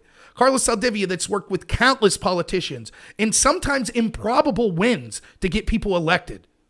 We've had people, we talked about Robbie Starbuck was on the show. We have people that, coroners that have been on the show that broke national stories about corruption with things they saw with COVID. The reason I bring this up isn't to say, wow, how impressive is that, Rob? What I'm telling you is, if I could get into the room with people that are actually making a real world effect in the world, so can you. There is nothing special about me. And even if you don't have a YouTube show or you don't like talking about politics in public and stuff, I'm here to tell you that through your personal actions is how we will turn this country around. Through millions of people's individual actions saying, I'm going to do the right thing. And it's not impossible to get into these levers, to get connections, or to run for the office yourself. Like we talked last night, I was talking to people. We talk about the problems with academia. Become a teacher. Become a professor. We talk about the problems with tech censorship. Start your own tech company. Start your own radio program where you don't have people controlling you, like Wendy's doing, like Todd's doing, right? Like, these things are achievable. This is how we will win in the end. This is what made the country great in the first place, that we have the greatest individuals.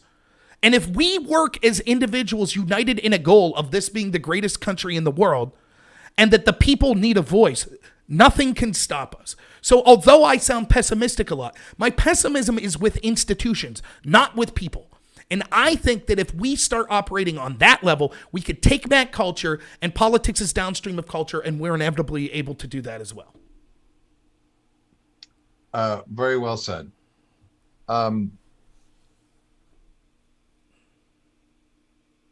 When states inexplicably stop counting votes overnight, and then a substantial lead with a pretty high percentage reported in multiple states vanishes after election day, that's corruption. Whether that is fraud or not, though, it is destined to make people think so. This isn't hard to understand. This is how normal people think. This is how normal people act. There was insufficient clarity and transparency and consistency about it.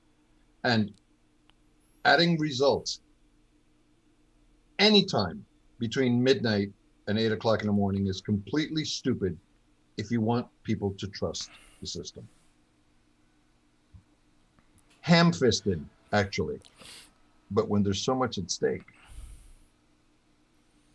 this is what you get when the opposition thinks that there's so much at stake that they will do anything, including cheat, even know that you'll catch them cheating, to try to win. So Robert asked me earlier, what do we do? What do we do if it turns out that Biden wins and we don't have the steel in our spine to stand up and do the right thing, to remedy this the way that it should be remedied? If we had a curious mainstream media and a curious and honorable political opposition, what do we do? Here's my answer.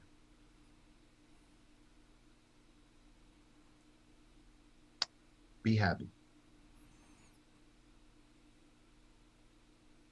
Be good. Do something. Do right.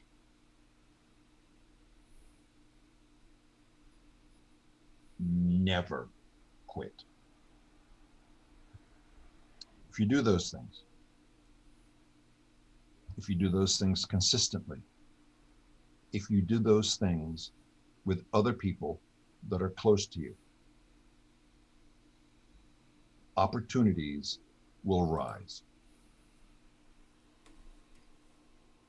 And you should always have your gaze be rising.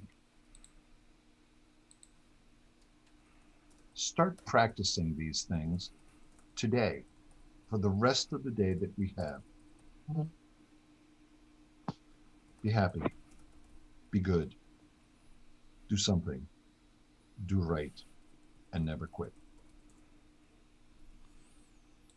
Until next week. God bless, and we'll see you then. Thank you for watching.